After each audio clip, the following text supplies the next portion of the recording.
28 जनवरी 2026 की सुबह महाराष्ट्र की राजनीति का एक चमकता सितारा हमेशा के लिए शांत हो गया। ये वो दिन था जब उप मुख्यमंत्री अजित पवार को ले जा रहा लियरजेट 45 विमान बारामती में अपनी मंजिल से चंद कदम पहले ही हादसे का शिकार हो गया। आज हम उस दिन की घटनाओं और उसके नतीजों पर एक तथ्यात्मक नजर डालेंगे। इस पूरे घटनाक्रम को समझने के लिए हम सबसे पहले देखेंगे कि कैसे एक सामान्य सा मिशन एक त्रासदी में बदल गया। फिर बारामती के आसमान में उन आखिरी संकट भरे पलों को जानेंगे। हम हादसे की पूरी जानकारी लेंगे और आखिर में इस दुर्घटना के बाद हुई जांच और महाराष्ट्र की राजनीति पर इसके गहरे असर का विश्लेषण करेंगे। हर कहानी की एक शुरुआत होती है। उस बुधवार की सुबह भी ये सब एक बिल्कुल सामान्य राजनीतिक यात्रा के तौर पर ही शुरू हुआ था। एक ऐसी यात्रा जिसका अंत इतना अप्रत्याशित और दुखद होगा, ये किसी ने सोचा भी नहीं था।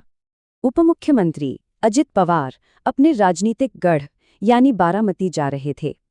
ये एक बहुत ही जरूरी दौरा था क्योंकि उन्हें वहां आने वाले चुनावों के लिए एक के बाद एक 4 रैलियों को संबोधित करना था। इस सफर के लिए लियरजेट 45 विमान का इस्तेमाल हो रहा था, जो एक काफी भरोसेमंद प्राइवेट जेट माना जाता है। ये एक बहुत छोटी और रूटीन फ्लाइट थी।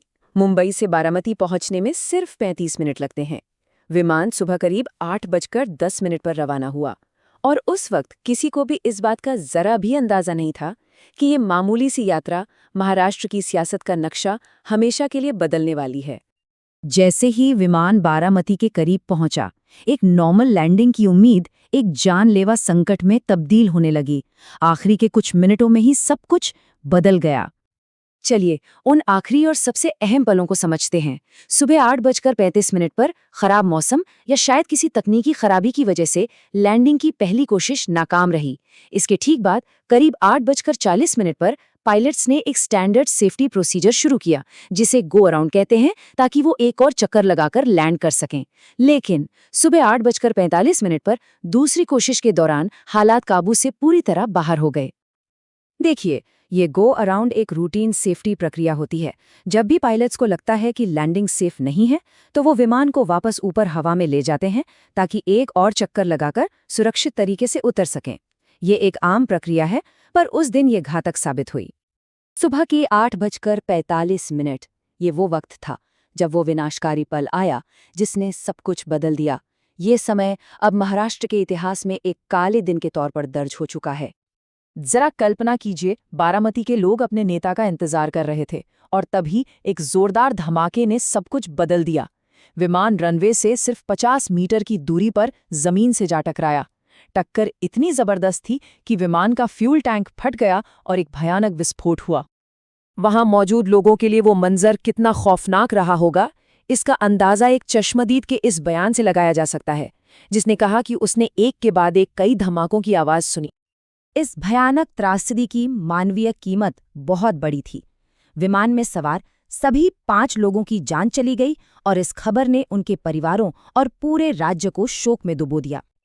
ये सिर्फ एक नेता की मौत नहीं थी, ये 5 जिंदगियों का अंत था। उप मुख्यमंत्री अजित पवार, उनके सुरक्षा अधिकारी विदीप जाधव, फ्लाइट अटेंडेंट पिंकी माली और दोनों पायलट कैप्टन सुमित कपूर और को पायलट शांभवी पाठक इस हादसे में अपनी जान गंवा बैठे।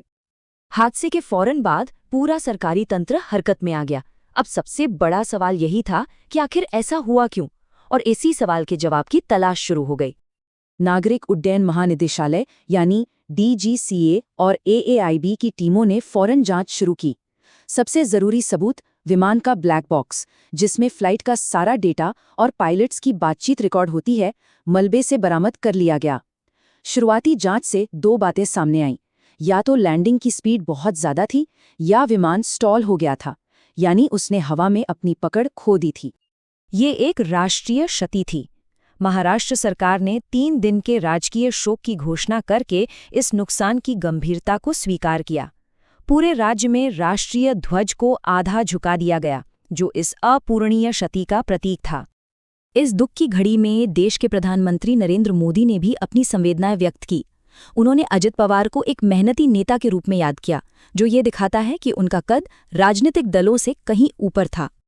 अजित पवार का जाना सिर्फ एक व्यक्ति का निधन नहीं था, ये महाराष्ट्र की राजनीति में एक युग का अंत था। एक ऐसा खालीपन पैदा हो गया था जिसे भरना शायद मुमकिन नहीं होगा। 40 साल, ये संख्या उनके राजनीतिक जीवन की गहराई को बयां करती है। उन्होंने अपनी जिंदगी का एक बहुत बड़ा हिस्सा महाराष्ट्र की सेवा में लगा दिया और इसी वजह से वो राज्य की राजनीति में एक बड़ी ताकत बन गए। लोग उन्हें दादा के नाम से जानते थे और उनकी विरासत के दो खास पहलू थे। एक तरफ उनकी छवि एक कड़क प्रशासक की थी जो अनुशासन और विकास के कामों को सबसे ऊपर रखते थे, और दूसरी तरफ उनका राजनीतिक कद जो उन्हें 6 बार उप मुख्यमंत्री के पद तक लेकर गया। इस मुश्किल घड़ी में उनके चाचा और राजनीति के दिग्गज शरद पवार ने स्थिति को संभाला। उन्होंने इसे एक दुखद दुर्घटना बताया और अपने सभी कार्यकर्ताओं से शांति बनाए रखने की अपील की ताकि किसी भी तरह की अफवाहों को फैलने से रोका जा सके। और अब हम इस विश्लेषण के आखिरी और सबसे अहम सवाल पर आते हैं। एक ऐसे नेता के जाने के बाद जिसने 40 साल तक महाराष्ट्र की राजनीति को दिशा दी, अब आगे क्या होगा? अजीत दादा के जाने से जो शून्य पैदा हुआ है उसे कौन और कैसे भरेगा? ये वो सवाल है जिसका जवाब आने वाला वक्त ही देगा और यही जवाब राज्य के भविष्य को भी तय करेगा।